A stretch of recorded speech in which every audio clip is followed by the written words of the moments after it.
All right. Well, good morning, everyone. Thank you for joining us today for our Act On product demonstration. We are so excited that you're here. You got great experts with you. We have Bob Garcia, Senior Director of Product Marketing, and then Andy Porter, Senior Software Engineer. So you guys are in great hands. And just a few housekeeping, we will be answering questions at the very end of the presentation. So as they come up, please do drop them in the Q&A chat. And I will be handing those off to our great presenters. And if you do have any additional questions that you want to answer offline as well, we will have contact information for you to get in touch with us. So without further ado, we will be recording this and we will send it out to you if you did miss something. But without further ado, please take it away, guys. Hey, Kelsey, thank you so much for the intros. I'm just going to jump into things, then pass the baton to Andy, who will give you a thorough demo of Acton, or at least not a thorough, but a solid demo to provide an overview of all the great functionality our product provides, because marketing automation encompasses a lot of different functions. So let's jump in. So in terms of the agenda, I'm going to provide you a quick overview of automation, marketing automation, and the opportunity. Andy's going to give a demo. And really speak to like why a lot of customers are choosing Acton over alternatives as their marketing automation solution. So first and foremost, marketing automation categories existed for a while. It's been around for like about 15 years, and it's such a central function of marketing as revenue operations, and revenue operations as it relates to driving qualified pipeline, building ongoing engagement with customers, and really driving, initiatives to support positive outcomes for businesses. So marketing automation through solutions like Acton that understand and capture behaviors, understand who the customer is, allow for segmentation, allow you to build repeatable programs through our journey kind of capabilities that Andy will touch on through the demo, really help to create a lot of efficiency within your marketing and your marketing organization. You just can't rely on people, trying to meet the customer where they're at through an individual email, and really need to think more strategically about how you show up to nurture prospects, how you onboard your customers once you close them, how you drive ongoing meaningful engagement. And all these efforts are intended to drive, conversions, drive ROI. You need to have the visibility of that ROI, that performance, to help create more trust with your sales partners and drive better organizational alignment. So as we take a step back and look at the opportunity for marketing, really you should think about automating, anything and everything that makes sense to scale. A huge emphasis around marketing automation is customer acquisition, the getting customers stage. It's about, converting unknown to known prospects, from prospects into customers, through driving conversions, through intentional, marketing programs, and the sharing of content to further persuade a prospect into becoming a, customer over time. And then once you land them as a customer, you want to use marketing automation to keep them happy, keep them engaged, to really get them to adopt and use your product or service. And you want to retain them, and you want to grow them over time. So marketing automation is a platform that can and should be used, and we see our most successful customers using it for all facets of their customer lifecycle. And breaking that down into more specific tactical, what we call use cases, here's kind of a few examples of the areas of opportunity where we see a lot of customers leverage marketing automation to achieve. Obviously, the most important thing is getting to know who those anonymous site visitors are and turning them into known visitors through forms, through landing pages. And then once you capture them through some type of value exchange of knowledge, of information, of value, then you need to nurture them. You need to work them. You need to share more helpful content. And once you have identified somebody who's a strong hand raiser, you want to pass those leads off to your sales organization. So that's all critical components of the get phase, and Andy's going to walk you through a high-level overview of how that happens through Acton and how we really create a lot of harmony and alignment between marketing and sales.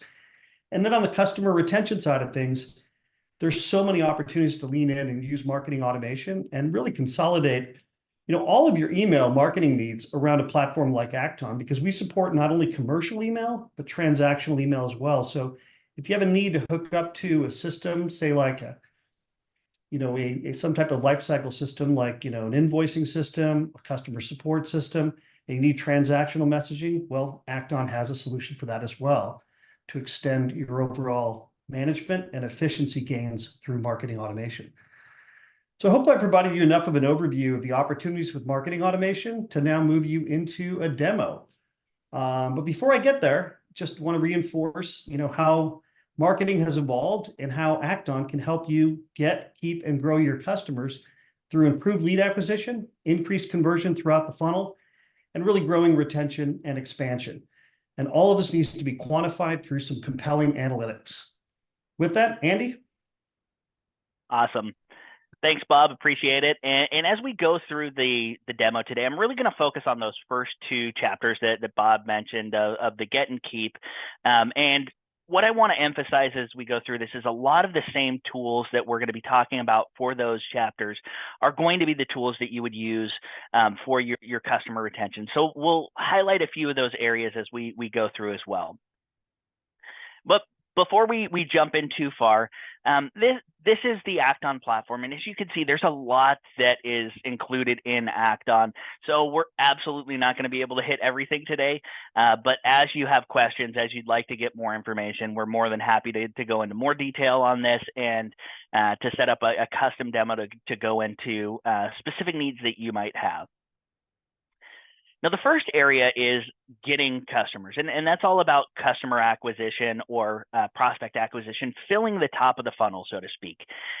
And really where that's going to start is how you are engaging with the market as a whole. And so this provides you with the ability to track the contacts that are coming into the website. And really what you're trying to do is create content that is going to be relevant and meaningful to the contacts and to the prospects that might be reaching out to drive them to your website. Now, once you've got that going, how do we then convert them from this anonymous prospect into a known prospect? And it really comes down to making sure that what you're providing provides enough value for your prospects and your contacts, your customers, to provide you with something in exchange. And so that's where the forms come in. And in this case, I'm talking about a form for an event. And obviously, this could be used as gating for a white paper. This could be used for gating into a customer portal or something like that you may have. But this allows us to start to build out a customer profile. And in this case, you're seeing a lot of fields here. And I know what you're probably thinking. I just want to get a white paper. I'm not going to fill out all this information. And that's accurate. Your prospects are typically not going to want to give you a ton of information based on a simple white paper. So what we're doing here is we're actually using progressive profiling and some form conditions to streamline the customer experience. So when they actually get to the form, as we know information about them, we're not going to be belaboring the point with additional information that we don't need. So we can slowly build a profile as they come to download more content or as they come to engage with additional assets that you may have. We're slowly building that profile, and we're not asking them to provide us with their entire credit history the first time they engage with us. And then based on their selections, then we're going to ask more information. So in this case, somebody who wants help with a hotel, we're going to ask for their arrival and departure. If they have a hotel, maybe we're going to ask additional information for transportation purposes. And if they're not staying overnight, again, streamlining the experience to where we're not asking things that are not relevant to them. So this is all designed to get from that somebody visiting your website and having that anonymous, we're getting bounces on the website or people getting to the website and consuming things, but we have no idea who to actually contact and reach out to. That's where the forms really make a difference for you. Now, as we start to think about the forms and how they're performing, you need to get into the analytics of things. And so Acton provides a very robust analytics suite that allows you to essentially have a marketing automation business intelligence tool built into the platform. And so this allows you to have a dashboard of seeing everything that's going on with your assets, whether that's forms, landing pages, media, website, email, and you can get the same sort of trend information across the different channels. So in this case, I'm focusing on the forms, and I'm seeing on a weekly basis, we're having a pretty big dip in the form submissions that we have. So if I look here, back in September, we had a really big increase in our form submissions, and then it dropped off significantly. I've got to be able to explain that to my boss somehow. What am I going to do here? Am I going to go filter through all of those different forms? Maybe, but you know what, at Acton, I'm just going to click this button that says run change analysis and get some insights here instead. And so this will actually look across that information, so you don't have to do the digging yourself, and give you an idea of why you're actually having a number of different decreases. So if we scroll over here, we're seeing a pretty big decrease in our webinar forms that were submitted. Well, that would make sense because the webinars have already been done. And so it doesn't really make a whole lot of sense for us to be promoting those webinars after they've already been completed. And then we also have this ebook that we were promoting through partner syndication, and we did that as a one-time partner syndication approach. So now we're seeing that we have legitimate reasons for these things to have gone down, but what does this tell us moving forward? Perhaps we need to do more webinars because we do get pretty good engagement. That partner syndication channel, that seems to be getting us engagement and conversion from the form submissions. So maybe that's something that we need to do further as we move forward. Now, perhaps this doesn't answer all of the questions that you have, and Acton's analytics suite actually accounts for that. And so you may have questions that you want to ask, like, what are my top 10 forms by conversion rate? And we will actually give you some answers that have been pre-generated by Acton or by your company based on the search terms that you use. Or we can actually use natural language processing, natural language query to break apart what you've put in here and build out a report based on the criteria that you've mentioned. So you're seeing here, this is my top 10 forms by conversion rate that was built by the AI that allows us to go in here and make adjustments as needed. If I wanted to filter things down, change to just looking at the pure conversion rate on the forms that we have, or perhaps I want to get some additional analysis and see trends, cross correlation, and outliers that might be happening with my form. So you have a very powerful tool to not only be able to understand where you're getting raw submissions, but how do we actually take that a step further? What's actually getting the highest conversions? And perhaps those are areas where we could actually be promoting more because we're getting a higher conversion rate than maybe some of these things where we're getting actually just more submissions in general. Now, before we move on to the next chapter, really what we've been focusing on is just this top of the funnel, getting this anonymous visitor to known visitor. And really what we want to do is start to talk about keeping people engaged and expanding out the size of each of these stages of the life cycle. And so rather than focusing on a trickle down effect between hey, we're putting more in here, and as the conversion rates stay the same, we're getting more that's coming down here. Let's widen out these other funnel stages and make sure that we're exponentially increasing the effectiveness of our marketing. Now, where that's going to start once we get people into that known visitor stage is actually communicating and personalizing the experience for each user. That will start with actually segmenting and targeting the audience with the way that you need it.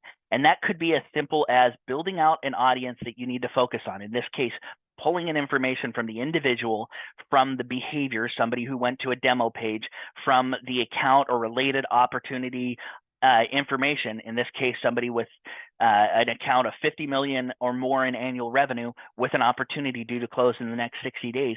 Now I've got a very granular and targeted group that I can reach out to for either a one-off email or for a targeted automation sequence. Now, taking that a step further, sometimes we might not know what actually we want to build out. And so Acton also provides AI audience insights that allow us to build out audiences based on things that Acton is observing. And so you see back here, we've got a few different audiences that have been built out. We've got this unengaged audience, people who have done nothing. And maybe that's an audience that we want to suppress against in some of the communications that we're sending out. Or maybe we want to include them in their own separate path for re-engagement, because likely they are in our database for a reason. So let's make sure that A, they're not hurting our deliverability and our effectiveness on the messages to our engaged audiences, but B, we're not just throwing them away. We're actually treating them how they should be treated for an unengaged audience, going about it in a little bit different manner. And then also we have this consistent group, which I think is a very interesting audience because their open rate is between 80 and 99%. And they've done no downloads or no form submissions ever. So they like our content enough to read our content, but they're not liking it enough to actually convert. So what can we do to move that consistent audience from this consistent but passively engaged into an actively engaged audience? Are there offers that we can run?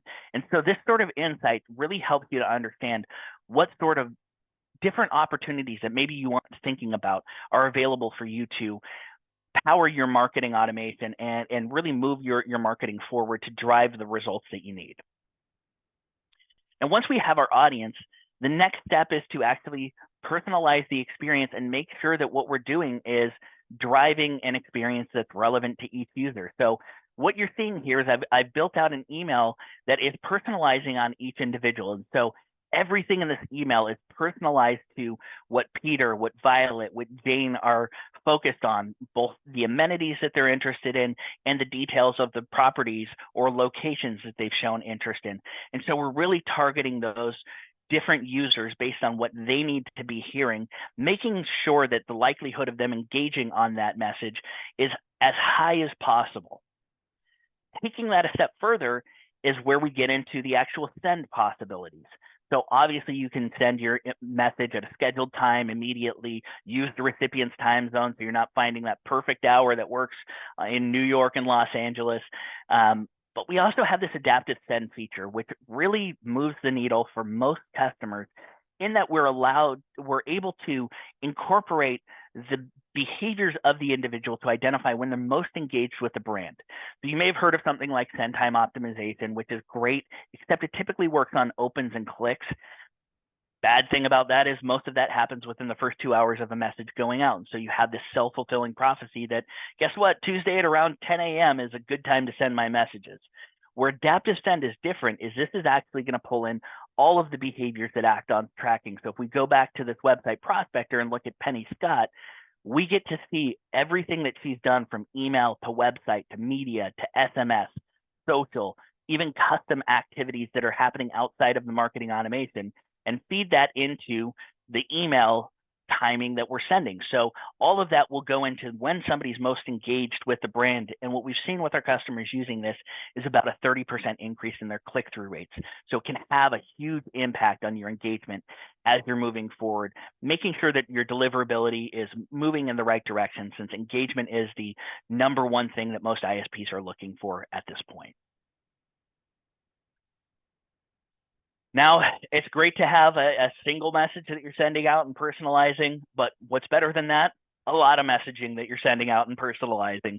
So that's where the automation starts to come in. And Acton has the automated journey builder that really focuses on making sure that the pathway for each customer is as personalized as possible, whether that be sending conditional messaging or A/B test messages within a message step, or branching based on engagement. So if somebody didn't click on that first message, then we're going to send them an alternate message and then move them to the second message in the sequence. And then if they didn't download and based on somebody being in any segment that we can think of, we can actually move them into more targeted communication paths. In this case, using a webhook to add to a social targeting campaign, sending an additional message, using SMS as a channel to build that out right here. And so you have a lot of capabilities to, whether you're using those webhooks, whether you're using a direct communication to the individual, or whether we're creating information or updating information inside of the CRM to make the sequence easier for the sales rep to actually move forward and close that opportunity.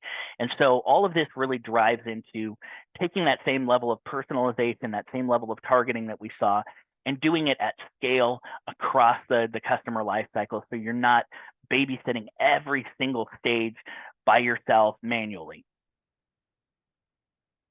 Now, before we dive in too far to the next chapter, really what we're going to be focusing on is accelerating the customer life cycle. And that starts with a few different areas. So the first is going to be with scoring. And so making sure that we're providing our sales team with the information that they need based on scoring, whether that's profile scoring, how well does this person fit with our company and who we're targeting, activity, what are they engaging with from a generic activity, or specific activities, which pages is this person actually engaging with across the website.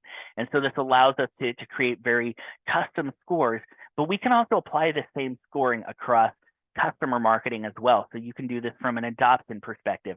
So are people moving forward with their onboarding sequence as they first sign up for your service or for your product?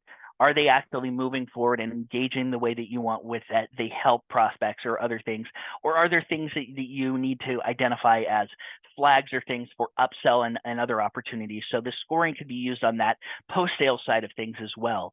And then as we get into the automation for the sales engagement cycle, think of this as very similar for customer engagement cycle. So as people hit a particular lead score threshold or fail to hit an onboarding milestone, maybe we want to create a task in CRM for the salesperson to reach out, or in the case of a customer marketing activity for a customer success manager or for the account owner to reach out and engage with that individual.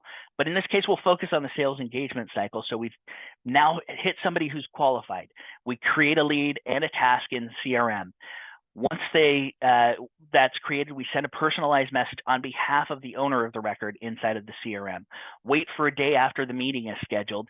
If they create an opportunity, then we're going to move towards some validation content sent on behalf of the sales rep, follow-up tasks, and making sure that we're supporting the sales process so things don't fall through the cracks. So as you as a marketer are putting a lot of investment from time and money into building out these sales cycles, you're actually making sure that the sales rep is best equipped, knowing that they're busy as well, to make sure that they're communicating with their prospects in the appropriate manner.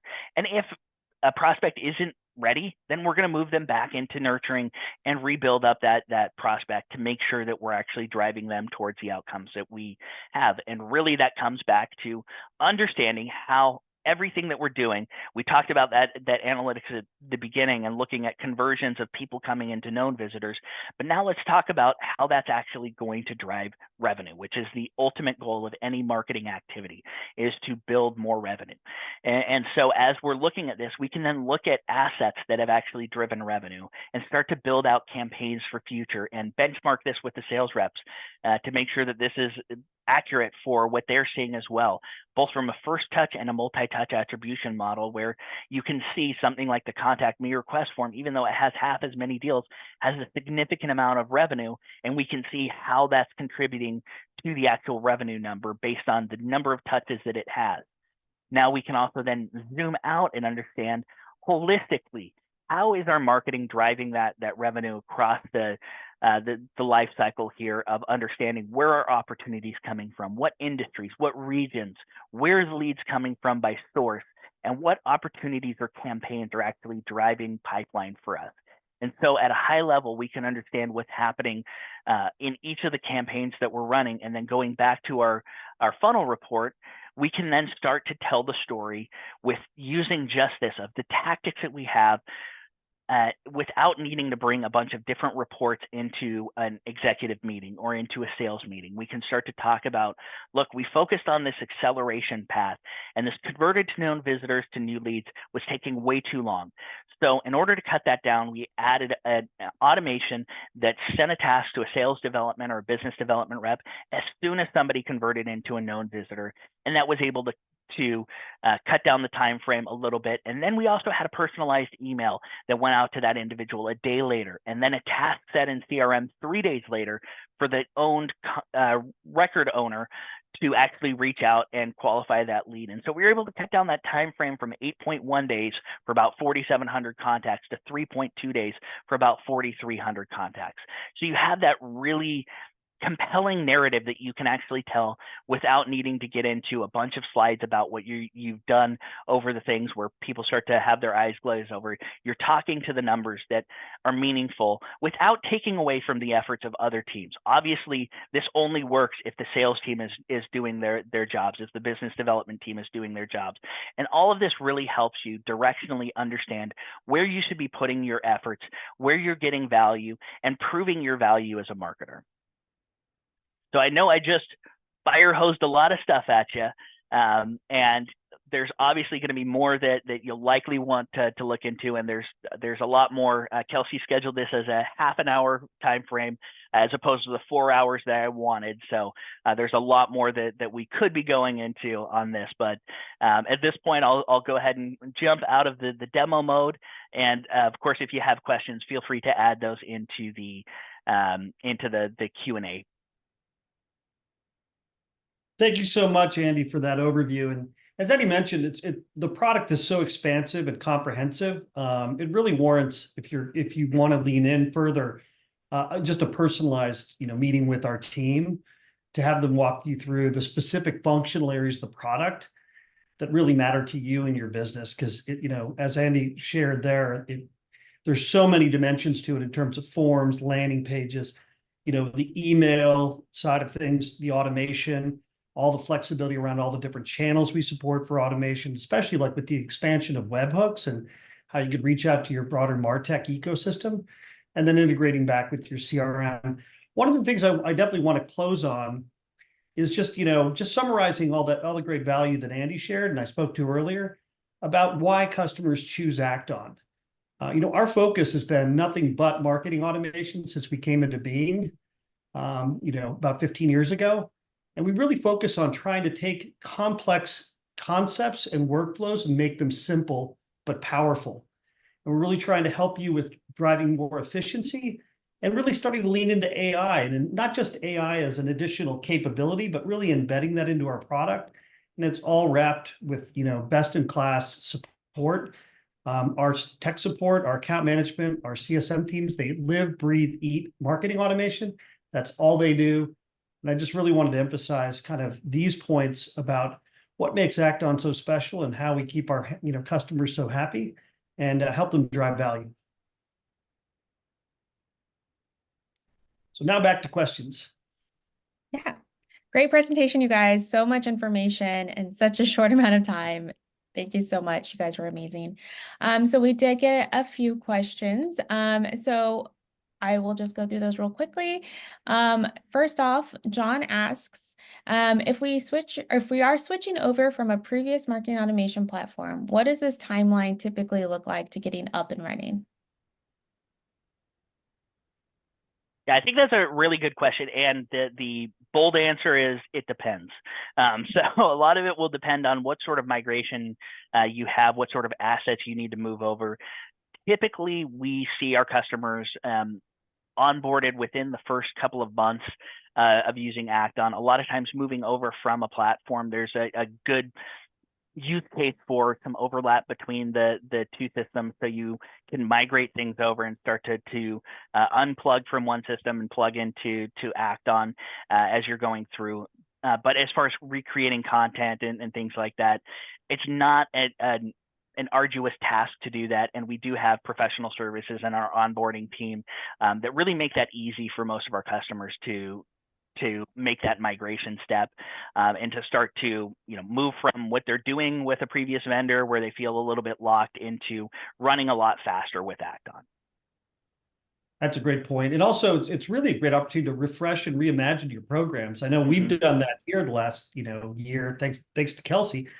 There's a lot to be said about simplifying and reimagining kind of your automation programs to really show up as efficiently and respectfully as you can. So I would argue that a big part of the migration opportunity is really just a reset and a refresh on programs that are probably stale and underperforming.